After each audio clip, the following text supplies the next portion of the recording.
guys. Hello, everyone. Welcome back to our channel. I'm Megan. I'm Dwayne. And we are the Blended Family Marriage Coaches. That's who we are, and that's what we do. Our tagline is, marriage is hard. Blended family marriages are harder. Sure. It's actually the very first part of my book that came out last month. Make sure that you check in the comments below to check out my book. But it's so true that blended family marriages are harder. And one of the biggest things that we've noticed is that blended family marriages have a huge lack of communication. Yes. We're going to talk today about some tips and tricks on how to have communication specifically around the issues that may cause conflict in your marriage.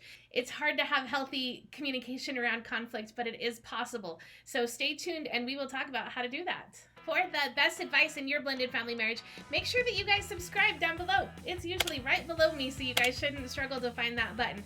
Don't forget to ring the bell. Ding dong. So that way you guys are notified every time we come out with a new video on Tuesdays.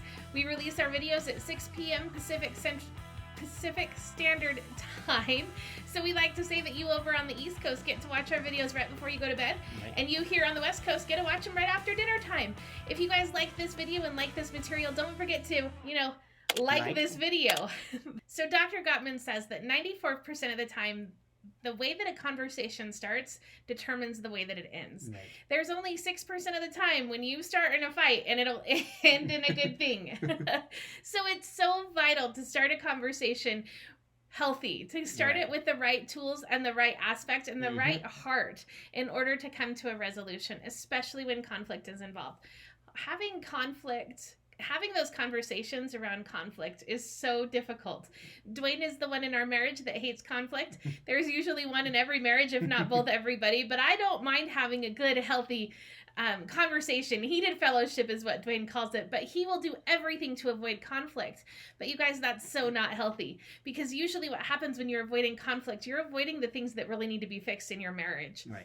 So the best way that you can have a good start to a conversation, especially if it's going to cause conflict, is by coming prepared. You need to come prepared with what you want to talk about. You need to come prepared with why it's a problem, why it's an issue. You need to come prepared and have specific points, because it's so easy when anger or when frustration is involved to steer away from those points, to not even hit your message. And really what happens is both people just explode because you are not prepared to talk about this issue that's causing conflict in your marriage. So come prepared. If you need notes, seriously, take notes. Right. Explain to your spouse, I needed to write this down because there are points that I have to get across, and I'm afraid that if I don't write it down, anger is going to take over from both of us, and we're never going to be able to address this issue. Right. If you already know in your head, just know, even visualize checking, okay, I covered that point. Make sure that there are several other tools that we're going to give in this video, so make sure that you implement those tools, but you have to come prepared. If you don't come prepared, what happens is that both spouses end up just angry.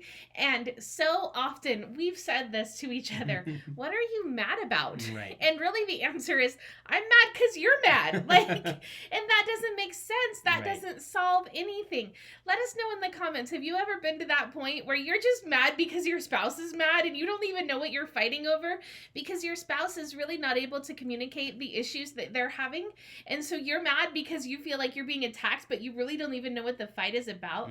Have you guys ever been in that vicious cycle? Let us know in the comments. Don't be afraid to interact with us. We'll be happy to talk with you about that. So the second thing that we want to discuss about communicating properly in a conflict effectively in a conflict situation is make sure that you're aware of your feelings and how whatever the situation that your spouse did to you, how that made you feel. Because when you start pointing out faults, when you start, pointing the finger, I like to say, when you point a finger, you got one there and you got three fingers pointing back, it usually means that, every time you're pointing out a fault of your spouse, there's always three or four faults of your own. Back. Yeah, so you need to make sure that you're really focused. And we've done this before. It's something that we've discussed.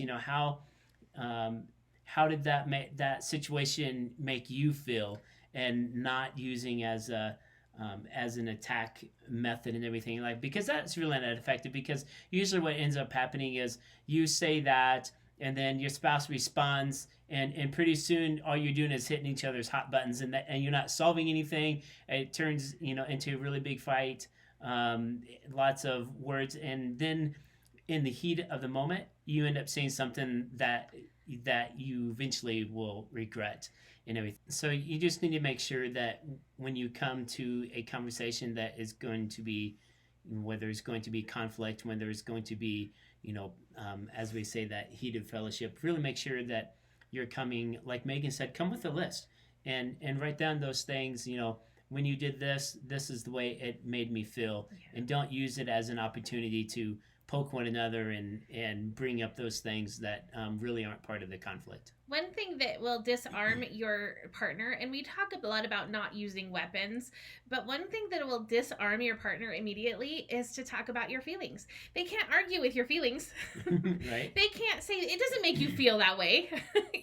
It disarms them. It takes their argument away and takes their attack away. So if you say something like, when this happened, it made me feel, instead of saying, you did this, you're a jerk, I can't believe this just happened, that is something that they can say, well, I did that because you're an idiot and you did this, and it turns into this circular thing. Right. They cannot argue with your feelings. Dwayne can never tell me how I feel unless I've told him, and he can repeat that back to me. He can tell me how I feel, but he can't argue with me and say, it doesn't make you feel that way. Right. That's totally disarming you to your partner. So if you can come prepared with your own feelings in number one, and number two, with your feelings. So come prepared with your own feelings. That will help so much in disarming your partner and creating an environment to be able to come to a conclusion instead of just continuing through that cycle of you said, I said, you said, I said. It will help be able to come to a conclusion. Right.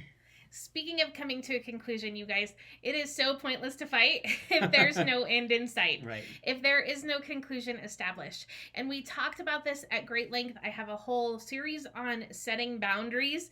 And usually when there's conflict, it's a lack of boundaries. So if you're feeling conflict in your marriage, the biggest thing is to set boundaries around that. Be able to say, I should have yelled red light right then, but I didn't. And this is why. This is where I should have. This is how it makes me feel when you cross this boundary. If you guys want to check out that series, it's a great series that we did months ago on how to set and establish healthy boundaries in your blended family marriage and why it's important. But this is a great starting point, you guys. If you guys can come prepared with why there's conflict, talk about your feelings instead of what the other spouse did that was wrong, and then set healthy boundaries around that so that you don't continue to have the same conflict over and over and over again. It will help your communication tremendously. It will bring huge peace to your blended family. And you guys, honestly, it'll get to the point where you really don't have anything left to fight about, because you're going to establish a family full of grace and forgiveness. And we're going to attach that video as well in the comments below that we did on why it's important to establish a family full of grace and forgiveness. Thank you guys so much for tuning in. We so appreciate you. If you guys like this video, don't forget to, like this video. Again, ring the bell below. Ding dong. So that way you don't miss a single episode from the Blended Family Marriage Coaches. And subscribe to our channel. We love subscribers. Don't forget, hit the subscribe button down below. It means the world to us when you do that. Thanks again for tuning in. We'll see you guys next time. See you guys. Thanks, guys.